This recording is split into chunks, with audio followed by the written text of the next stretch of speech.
بسم اللہ الرحمن الرحیم نحمدہ ونصلی ونسلم علی رسولہ الکریم وعلی آلہ وصحبہ وازواجہ وأہل بیتہ اجمعین اللہم صلی علی محمد کما هو آلہ ومستحقہ عدد کل حرف کتب ویکتب الی ابد العابدین ودہر الداہرین یا رب العالمین یا ارحم الراحمین اما بعد درود شریف پڑھ لو.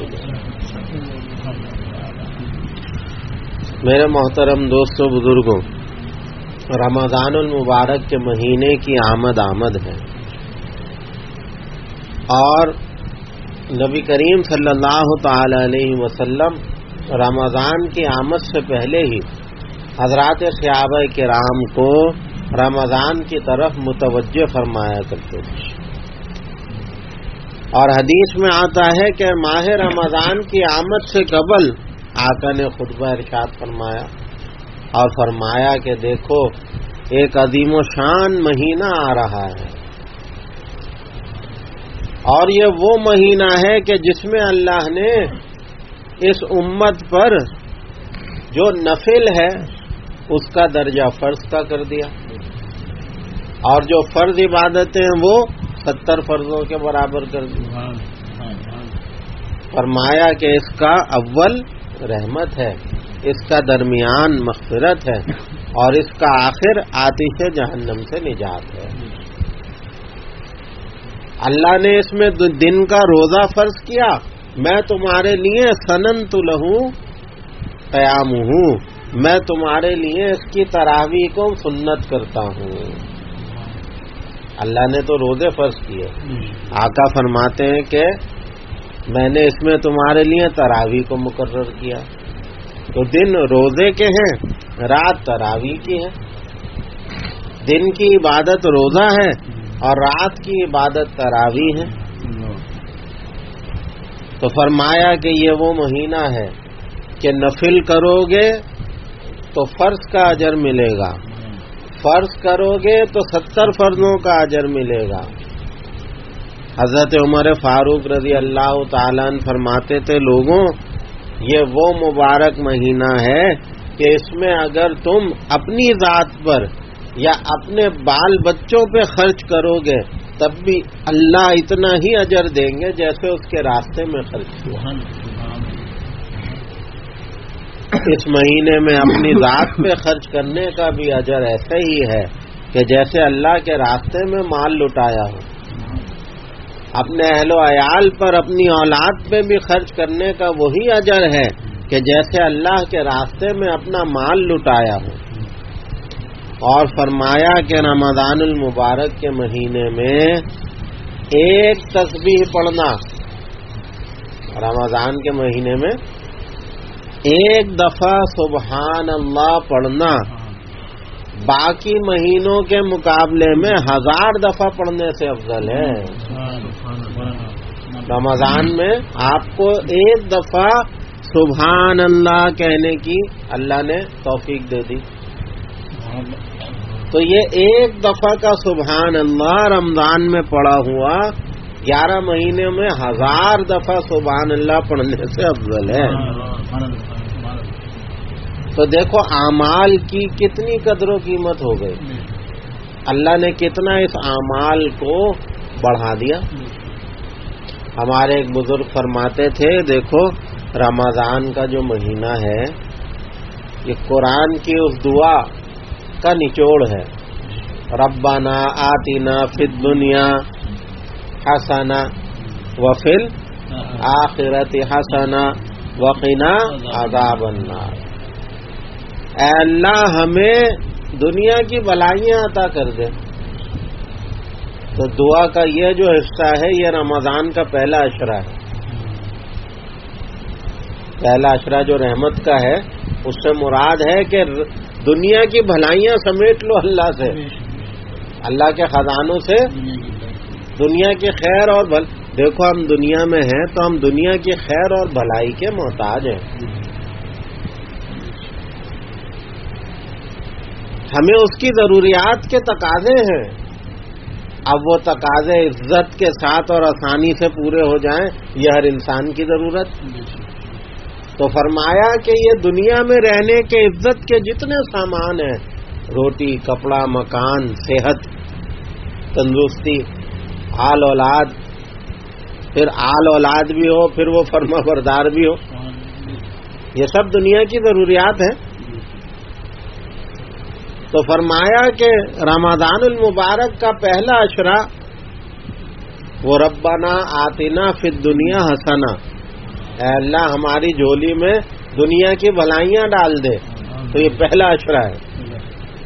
دعا کا دوسرا حصہ وفی الآخرۃ حسنہ، اور آخرت کی بھلائیاں بھی عطا کر دے. تو یہ درمیان کا عشرہ ہے جسے مغفرت کا عشرہ کہا، کہ جسے مغفرت مل گئی اسے آخرت کی ساری بھلائیاں مل گئی. اور تیسرا حصہ وقنا عذاب النار، اے اللہ ہمیں آتش جہنم سے بچا، عذاب نار سے بچا. تو یہ آخری عشرہ آتش جہنم سے نجات کا عشرہ. تو فرمایا کہ یہ جو دعا ہے، اس دعا کا ثمرہ ہے کہ اللہ نے اس امت کو ماہ رمضان عطا فرمایا. چاند نظر آتے ہی سب سے پہلی عبادت جو متوجہ ہوگی وہ تراویح کی عبادت ہے. حضور اقدس صلی اللہ تعالی علیہ وسلم نے رمضان کا مہینہ شروع ہوا، صحابہ کو نہیں پتا کہ تراویح بھی کوئی عمل ہے، کوئی عبادت ہے. آقا نے عشاء کی نماز پڑھائی اور پھر تراویح کے لیے کھڑے ہو گئے. اب صحابہ کے لیے ایک نئی چیز تھی، تو صحابہ ذوق و شوق سے اس میں شامل ہو گئے. اب اگلا دن جب آیا تو جن لوگوں کو نہیں پتا تھا انہیں بھی پتا چلا کہ بھئی رات کو حضور نے عشاء کے بعد تراویح بھی پڑھائی. تو صحابہ کہاں پیچھے رہنے والے تھے؟ صحابہ تو عاشق قرآن تھے، اور پھر وہ قرآن بھی آقا کی زبانی ہو، آقا کے لب و لہجے میں ہو. تو اگلے دن مسجد میں رش لگ گیا، تیسرے دن اس سے زیادہ رش لگ گیا، چوتھا دن ہوا تو آقا علیہ الصلوۃ والسلام باہر تشریف نہیں لائے تراویح کے لیے، اور صحابہ جو تھے وہ انتظار کرتے رہے کہ آقا تشریف لائیں تو ہم تراویح پڑھیں. جیسے 2 دن 3 دن ہم نے تراویح پڑھی آقا کے پیچھے. آقا اس رات تراویح پڑھانے تشریف نہیں لائے. اگلے دن صحابہ نے پوچھا یا رسول اللہ خیریت تھی؟ ہم تو شوق میں بیٹھے تھے کہ آج بھی تراویح پڑھیں گے. آقا نے فرمایا تمہارا شوق دیکھ کے ہی نہیں آیا. تم جس ذوق و شوق سے تراویح میں آ رہے ہو، مجھے ڈر تھا کہیں اللہ اسے بھی فرض نہ کر دیں، تو میں اس لیے آیا ہی نہیں. اب یہ ہے کہ پڑھو، لیکن اپنے اپنے گھروں میں جیسے تہجد پڑھتے ہو ایسے ہی پڑھ لیا کرو. تو تراویح آقا سے ثابت ہے، یہ نہیں کہ کوئی یہ کہے کہ صاحب یہ تو صحابہ کا عمل تھا، حضور سے ثابت نہیں ہے.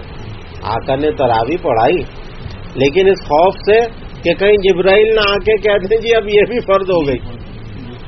تو امت پر مہربانی. پھر آقا جب تک زندہ رہے تراویح صحابہ کرام علیحدہ پڑھتے تھے تہجد کی طرح اپنے اپنے گھروں میں. حضرت ابوبکر کے دور میں بھی ایسا ہی ہوا، تراویح جماعت سے نہیں ہوتی تھی. پھر حضرت عمر فاروق رضی اللہ تعالی عنہ، آپ کا دور حکومت ہے، حضرت علی رمضان کے فضائل سنا رہے ہیں کہ اللہ کے عرش کے فرشتے جب رمضان شروع ہوتا ہے اللہ فرماتے اے میرے فرشتوں بس کر دو، میری بہت عبادت کر لی تم نے، میری بہت تسبیح پڑھ لی. تو پروردگار ہم کیا کریں؟ اللہ فرماتے جاؤ نیچے روئے زمین پہ پھیل جاؤ، مسجدوں میں جاؤ اور جا کر میرے نبی کی امت کا ساتھ دو ان کی عبادتوں میں. تو حضرت عمر نے کہا اے علی یہ حدیث تم نے سنی ہے آقا سے؟ ہاں بھائی سنیے. تو فرمانے لگے یار یہ کیسی بات ہے, عرش کے فرشتے مسجدوں میں آ جائیں اور ہم گھروں میں رہیں. نہیں چلو آج سے ہم تراویح مسجد میں ہی پڑھیں گے. تو جی صحابہ تو خوش ہو گئے کیونکہ انہوں نے تو 3 دن پڑھی تھی آقا کے پیچھے. تو صحابہ خوش ہو گئے کہ ہاں بھائی یہ آقا کا عمل ہے اور اب دوبارہ زندہ ہوگا. تو سارے صحابہ خوش ہو گئے اور سب نے بالاتفاق 20 رکعت تراویح حضرت عمر کے دور میں شروع کی مسجدوں میں, اور آج تک وہ سلسلہ امت میں رائج ہے. نبی کریم صلی اللہ تعالی علیہ وسلم نے فرمایا تراویح کے ہر سجدے پر تمہیں 1700 نیکیاں ملتی ہیں, ہر سجدے پر. اور ہر سجدے پر ایک درخت جنت میں لگے گا جس کا سایہ ایسا ہوگا کہ 100 برس چلتے رہو تو سایہ ختم نہیں. اور پیدل نہیں, گھوڑے پہ بیٹھ کے چلو تو وہ گھوڑا دوڑتا رہے اسپیڈ کے ساتھ, 100 سال گزر جائیں لیکن سایہ ختم نہ ہو. اور ہر سجدے پر اللہ آپ کو جنت کا محل عطا فرمائے. تو ایک سجدے کی ویلیو پتہ چلی کہ رمضان میں ایک سجدہ اللہ کو کرنا کتنا محبوب ہے.